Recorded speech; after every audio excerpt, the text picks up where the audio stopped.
We Muslims don't believe in crucifixion of Jesus, Prophet Isa alayhi salatu wasalam. We believe that Allah subhanahu wa ta'ala raised him up and escaped the execution. Allah says, Wama qatalu, wama salabu. They did not kill him, neither did they crucify him.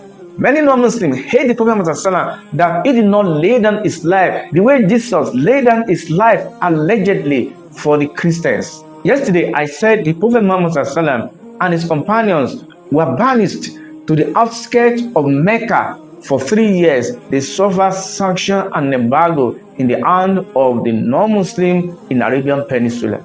One day, the pagans of Mecca formed coalition against the Prophet Muhammad in order to assassinate him. 7 young men from 7 different tribes to kill the Prophet Muhammad so that his family won't be able to take revenge from different 7 tribes. They stormed his house and saw him on the bed and waiting for him to leave because they knew that there was no escape route for him. As long as they saw him on the bed, whenever he comes out, they are going to strangle him to death. But Allah subhanahu wa ta'ala saved his prophet from assassination.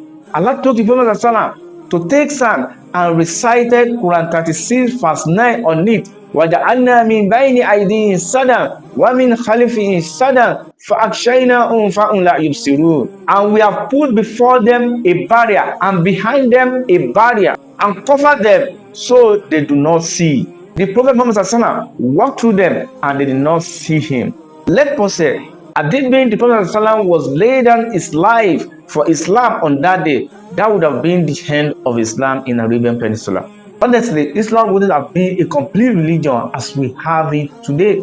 On that day, Prophet Muhammad started his migration to Medina, where he was given asylum, not as a coward, but to complete his mission of liberating mankind and jinkind from darkness of worshipping evil desire to the worshipping of Allah subhanahu wa ta'ala. I call these tactics of Prophet Muhammad political stability or spiritual stability. To stabilize the spirituality of Islam, he had to escape to where he was given asylum, that is Yathrib, today's Medina.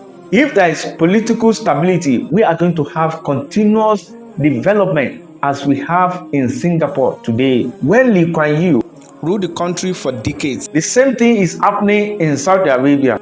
Each king has to continue from the foundation laid down by his predecessor. That is why we are having massive development in Saudi Arabia today. A leader may be assassinated like Tafawa Balewa, Muammar Gaddafi, and King Faisal of Saudi Arabia. Likewise, a leader may be executed like Patrice Lumumba, Saddam Hussein, and Omar Mukhtar of Libya.